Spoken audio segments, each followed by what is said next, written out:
Welcome to Tribe Talk, everyone. Today we're talking about how to help teens through exam results day. You're here with Neal and Rachel Evans. What we're going to cover today is why results day can be so difficult, what behaviours that we might see, and how you can support your child on results day. So Rachel, this is something that's going on in my household at the moment. I have a teenager who's coming up to GCSE results day, and we're about 3 weeks away from her getting her results. Yeah, we're not long off. No, and she's already stressed about it. And for my little girl, she hasn't got a trauma history, but she won't acknowledge that she needs to go and pick her results up. She doesn't want to do it surrounded by anyone, even me and my husband and her sister. She's just, no, I'll get them myself, I'll read them, and I'll just stay in my room. So for children who've experienced trauma, that is all enhanced as well, isn't it? Where they have even more anxiety than other children around this time. Yeah, because it's how am I being perceived? It's a massive reflection on them as a person, and you might be feeling as a parent and carer that you want to celebrate it, but like what you were just describing, that's not what they want. No. So it's really difficult to navigate as a parent, isn't it? And trying to support some of the behaviours that we're kind of seeing as well, and some of the presentation with children, just to then be able to support them to be able to even wake up and go and get their results. Yeah, 100%. So I think it becomes less about grades, isn't it, for all children really, and more about, like I said, how for them, how am I being perceived as a person? It's about their identity. What does this mean for my future? What does this mean for my career goals? Am I going to college, university? It's a lot of pressure that's kind of hidden in this envelope that they've got to open. It opens children up to comparisons between their peers, maybe other children that are in the household you're caring for as well.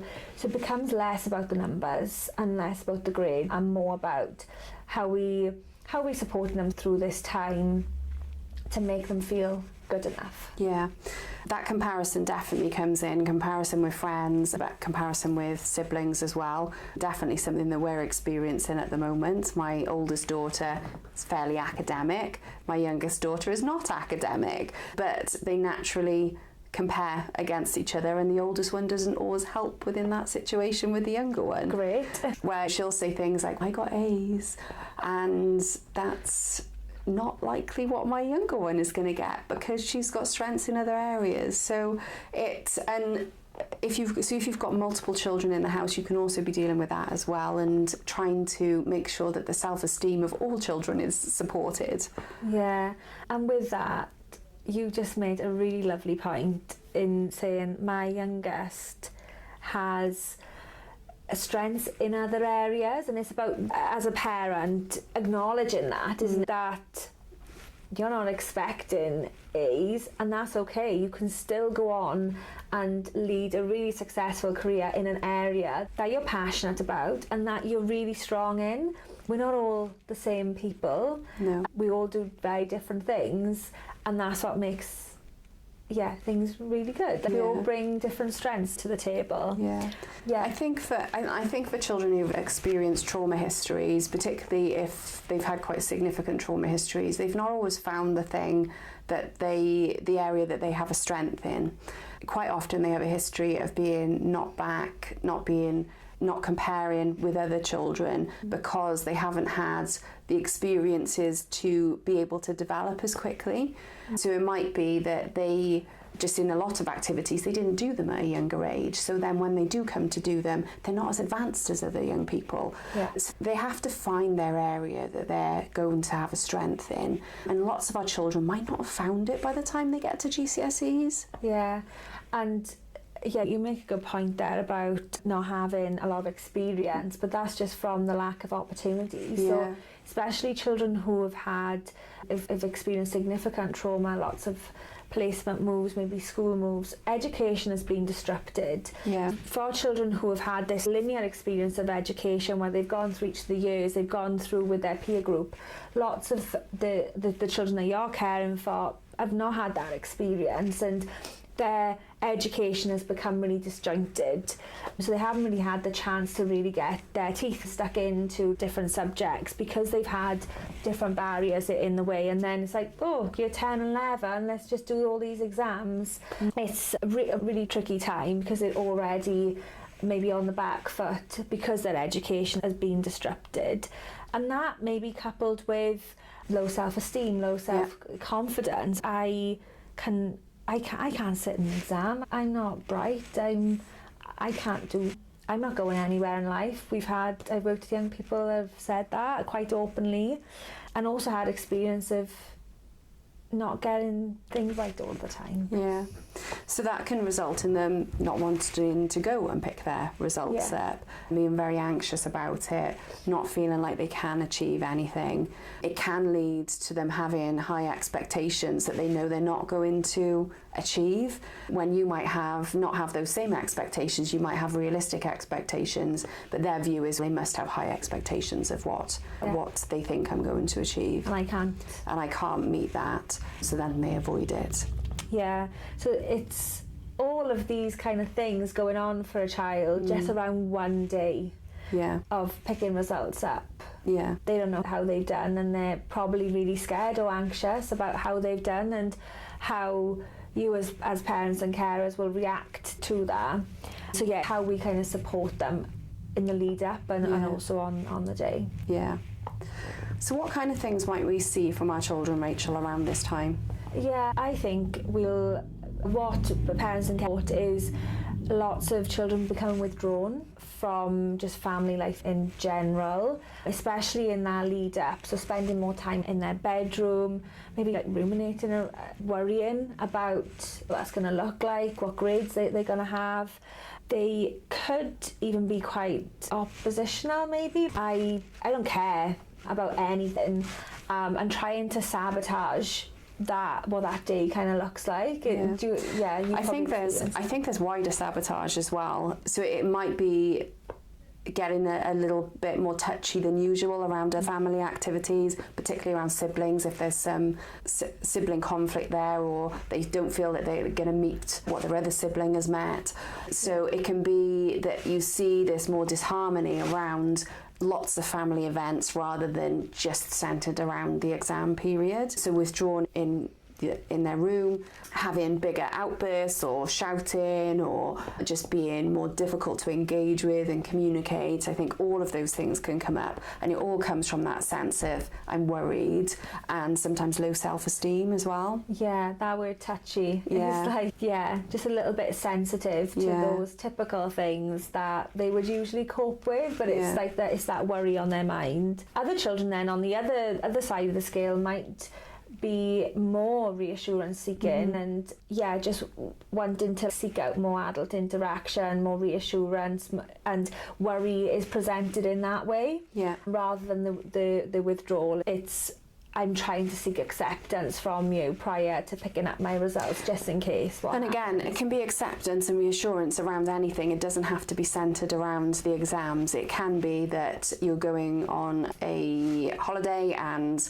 they need more reassurance around that holiday than they normally would. Yeah.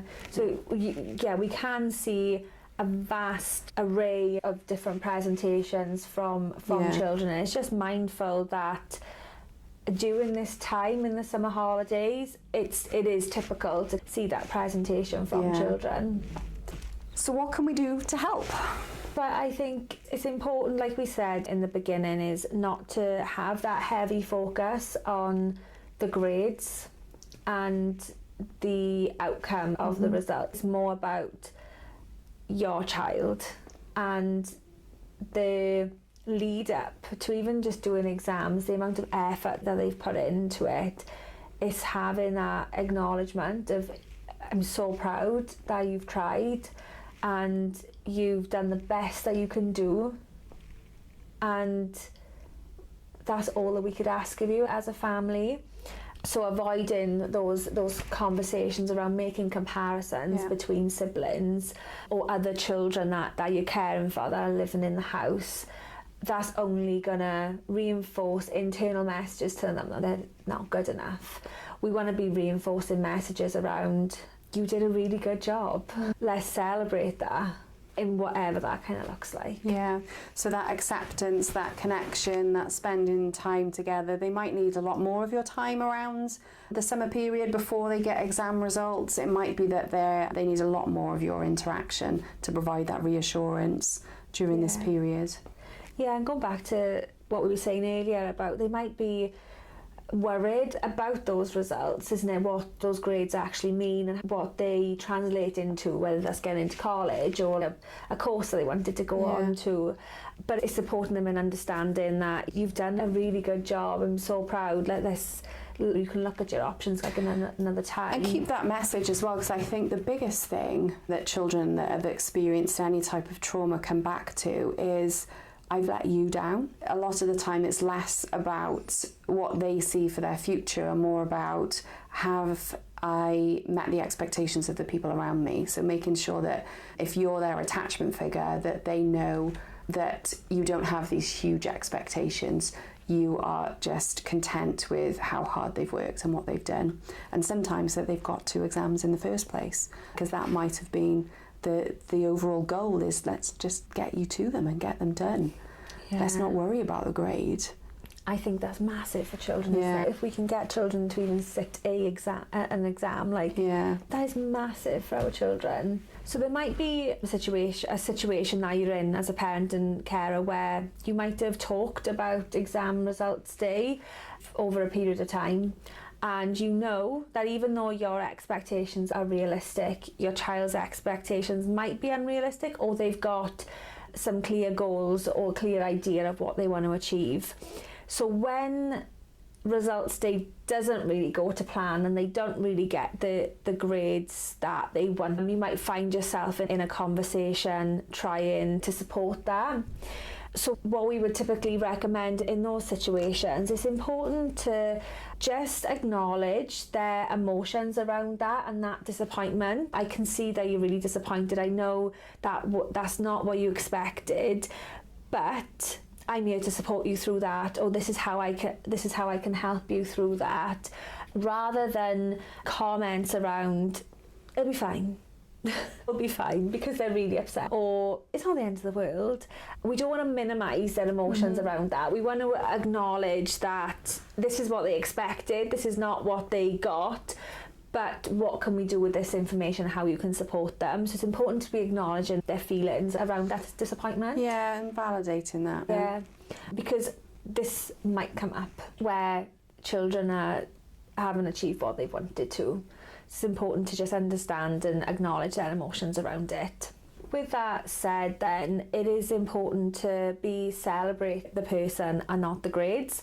And I know we have touched on that earlier on, but recognising all of those qualities and those skills that they've had to put into practice to even get to exam day in the first place. It's taken a lot of hard work, a lot of determination, a lot of persistence, which most of our kids just really struggle with, especially coupled with all the rejection that they might have had, all the setbacks. We want to be acknowledging that we're just proud that you even got to this point and you've done a really good job, and be happy with that outcome, because you are also really proud and happy with that outcome. So thinking about ways how we can celebrate everything that they've achieved, not with the grades, but in the lead up to that, to getting results even in the first place. You were talking about like how your daughter wanted to celebrate and how that wants to do that by herself. So it's like thinking about creative ways and how you can because you want to celebrate that as a family. Yeah, we've had to try and think outside the box on that one. She's quite adamant at the moment, no, I'm going to open them on my own. And for us, it's been a family journey. We'd love to open her results with her, and so it's about providing that reassurance that whatever you get, we'll be proud of you. But what we would really like is to open them with you, because as your mum and your dad, we really want to be there to experience that with you. She's coming round to it slowly. Yeah.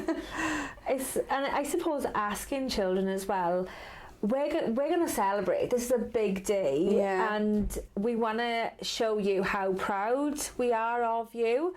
So how would you like to do that, and getting their feedback? 'Cause that might not be a big family event where there's extended family or anything, but it might be something like a small intimate thing that you do together straight after the exam days, which you know is going to land really well. I think that's such an important point. We have made it on other podcasts as well to get the child's feedback, because particularly if this is a child that you haven't cared for all of their life, getting their feedback on what they'd like that to look like, because it might be different from what a celebration or acknowledgement looks like to you. And if we can find out what they want there and be able to do that for them, they're going to buy into it much more easily. And having those conversations before, like now, we're recording this podcast beginning of August.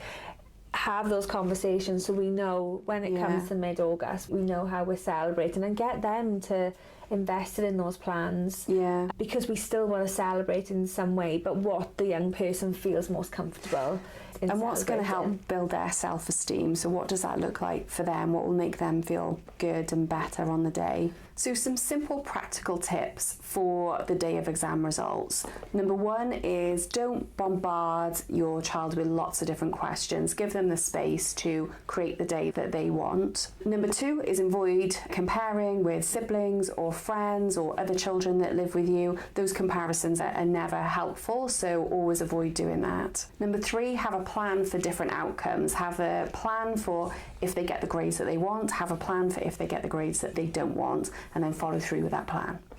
I think they're really important points, Laura, in what we're doing, how we're prepping for results day, planning for all eventualities, and having a different plan for different outcomes, and then how we're supporting them afterwards as well. So you're really equipped with whatever comes out of that, and you know how you're responding.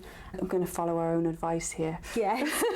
You're going to take on my plan. Tips. Yeah. You feel a lot more equipped on the day.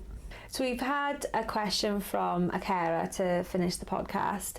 So they've said, my teenager's already told me that they're going to fail, and says that there's no point in opening their results. How do I support them without dismissing how they're feeling? Yeah, I think there's two things that this can point to. For some of our children, this might actually be the case, and you might be thinking it is actually quite likely that they're going to fail some of their exams. But for other children, they might be saying that as a signal that they're anxious about getting their grades. It might not be that they're going to fail everything, but they might be really anxious about what they're going to get. So I think this is a statement that could come out of many children's mouths, actually.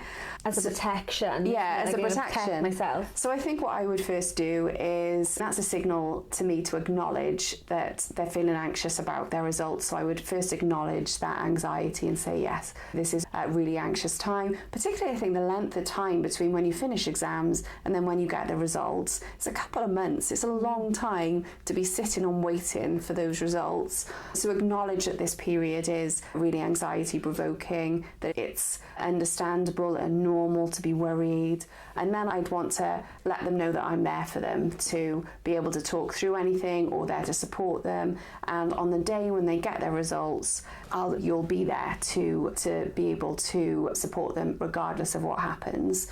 Because this is a sign that they are feeling really anxious, I'd want to just give that message again of what the expectations are, that you're not expecting huge things. What you're expecting is that they've tried, and if they've tried, everyone's going to be happy with that. It doesn't become so much about we're not picking them up, it's this is how we're going to respond when you do pick them up, and if you don't quite get what you think you want to achieve from those results. If that doesn't look like what we're expecting, then that's okay, and we'll be here for you still.